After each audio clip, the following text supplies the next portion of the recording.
இந்த வீடியோவில் எதை பற்றி பார்க்க போகிறோம் அப்படின்னா ஸ்லாப், அதாவது காங்கிரீட் ரூஃப், இது ரூஃப் போடுறது, காங்கிரீட் போடுறது, இது மாதிரிலாம் சொல்லுவாங்க. இப்போ அதை பற்றி ஒரு சில தகவல்களை தெரிஞ்சுக்கலாம் வாங்க. நார்மலாக தரையிலேருந்து 10 அடி உயரத்தில் அதாவது ஸ்லாப் போடுவாங்க. அந்த ஸ்லாபு சில ஃபால்ஸ் சீலிங் அப்படிமாரி போடுறது ஐடியா இருந்துச்சுன்னா நீங்கள் ஒரு 10 அடியில் நீங்கள் வந்து சீலிங் போட்டுக்கலாம், அதாவது காங்கிரீட் போட்டுக்கலாம். இப்போ அது போடும்போது கீழே வந்து சென்ட்ரிங் ஒர்க் பண்ணுவாங்க, அதாவது ஸ்டீல் பலவை அதை வச்சு சென்ட்ரிங் ஒர்க் பண்ணுவாங்க. இப்போ சில பேர் வந்து மரத்தை வச்சு கூட முட்டு கொடுத்து மேலே மரப்பலவை அடித்து கூட சென்ட்ரிங் ஒர்க் பண்ணுறாங்க. அப்படி பண்ணும்போது அந்த கீழே கொடுக்குற அந்த முட்டு அப்படின்னு சொல்லுவாங்க, அந்த சப்போர்ட்டு அது வந்து நல்லா ஸ்ட்ராங்கான மரமாக இருக்குதா, நல்ல திடமான மரமாக இருக்கான்றது பார்க்குறது ரொம்ப முக்கியம். அதுக்கப்புறம் மேலே சென்ட்ரிங் ஒர்க் முடிச்சதுக்கப்புறம் சின்ன சின்ன கேப்லாம் தெரியும், அதில் வந்து அட்டையை வச்சு மறைச்சிடணும். மறைச்சதுக்கப்புறம் ரெயின்ஃபோர்ஸ்மெண்ட் கட்டுவாங்க.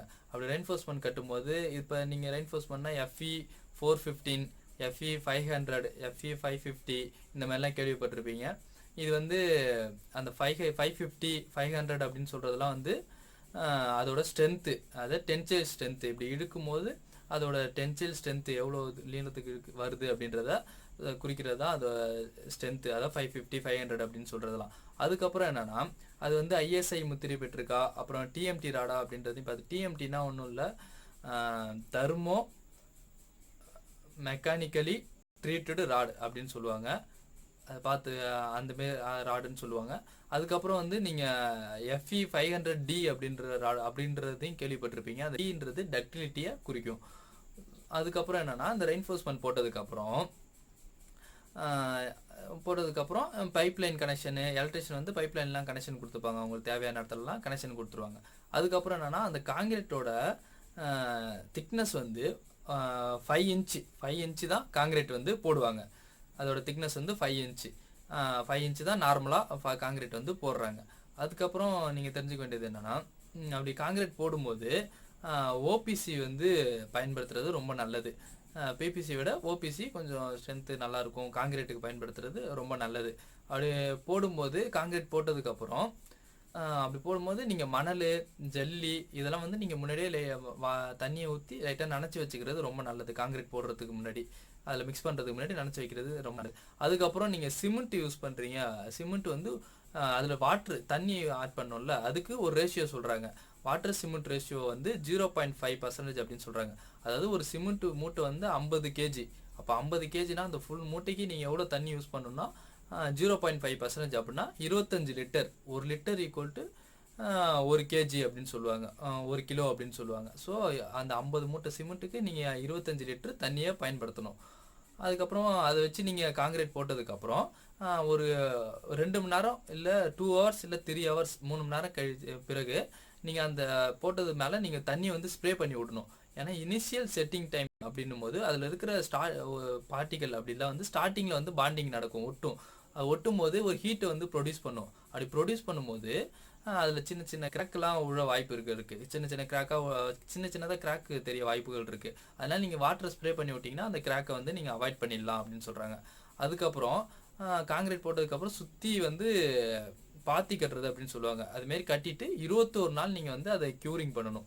21 நாள் நீங்கள் க்யூரிங் பண்ணிங்கன்னா அது வந்து அதோட ஃபுல் ஸ்ட்ரென்த்தை அது வந்து அடைஞ்சிடும். அதுக்கப்புறம் நீங்கள் என்னென்னா பேராபிட் வாலில் சைடில் கட்டுவீங்க. அது கட்டும்போது 9 இன்ச்சு வாலாக நீங்கள் பேராபிட் வால், அது கைப்பிடி சுவர் வந்து 9 இன்ச்சு வால் நீங்கள் கட்டணும். 4.5 இன்ச்சு வாலை நீங்கள் அவாய்ட் பண்ணுறது நல்லது. அதுவும் பேராபிட் வால் வந்து ஒரு 3 அடியாவது உயரம் இருக்கிற மாதிரி பார்த்துங்க. குழந்தைங்கலாம் மேலே விளையாடுது அப்படின்னா ஒரு 3 அடி உயரம் இருந்துச்சுன்னா அது தவறி கீழே விழுறதெல்லாம் தவிர்க்கலாம். அதுக்கப்புறம் என்னென்னா வீட்டுக்கு பக்கத்துலேயே எலக்ட்ரிக்கல் லைன் அந்த இது போகுது அப்படின்னா அது வந்து நீங்கள் பைப்பு போட்டு விடுறது கொஞ்சம் நல்லது. உங்கள் சேஃப்டிக்காக நீங்கள் வீட்டை ஒட்டியே எலக்ட்ரிக்கல் லைன் போகுது அப்படின்னா, அது லைன் எலக்ட்ரிக் ஒர்க் கம்பிலாம் போகுது அப்படின்னா நீங்கள் அதில் பைப்பு போட்டு விடுறது ரொம்ப நல்லது. அதுக்கப்புறம் நீங்கள் காங்கிரீட் போடும்போது பக்கத்து வீட்டை கவர் பண்ணணும், அது வந்து நல்லா தெரிஞ்சுக்க. ஏன்னா நீங்கள் காங்கிரீட் போடும்போது அது வந்து பக்கத்து வீட்டில் தெரிச்சதுன்னா தேவையில்லாமல் சண்டை வர்றதுக்கு நிறைய வாய்ப்புகள் இருக்குது. அதனால் பக்கத்து வீட்டை வந்து ஏதாவது ஒரு ஷீட்டை போட்டு கவர் பண்ணிவிட்டு நீங்கள் காங்கிரீட் போட்டுறது ரொம்ப நல்லது.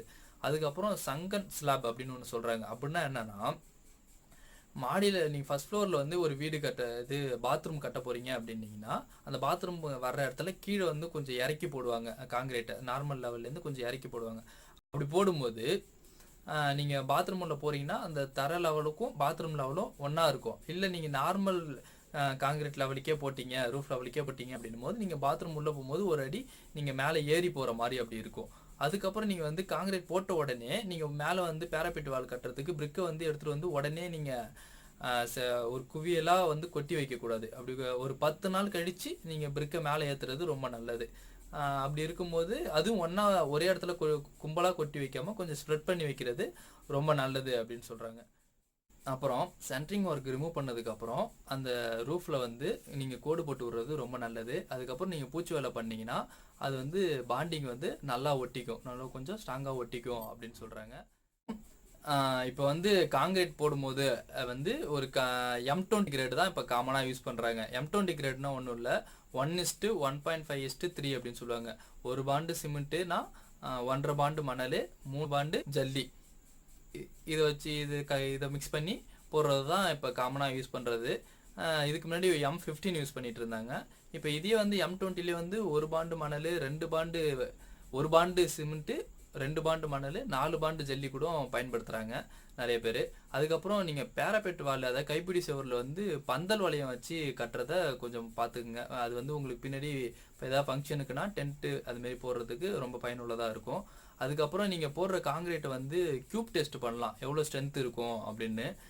ஒரு 15x15 சென்டிமீட்டருக்கு ஒரு க்யூப் மாதிரி ஒன்று ரெடி பண்ணிவிட்டு அதில் வந்து நீங்கள் போடுற காங்கிரீட்டை கொட்டி காம்பேக்ஷன் பண்ணி வச்சுக்கிட்டு அதை க்யூரிங் பண்ணிவிட்டு நீங்கள் லேபில் கொடுத்து டெஸ்ட் பண்ணிங்கன்னா அது எவ்வளோ ஸ்ட்ரென்த் வருது அப்படின்னு பார்த்துட்டு நீங்கள் போட்டிருக்க காங்கிரீட்டோட ஸ்ட்ரென்த்தையும் நீங்கள் தெரிஞ்சுக்கலாம்.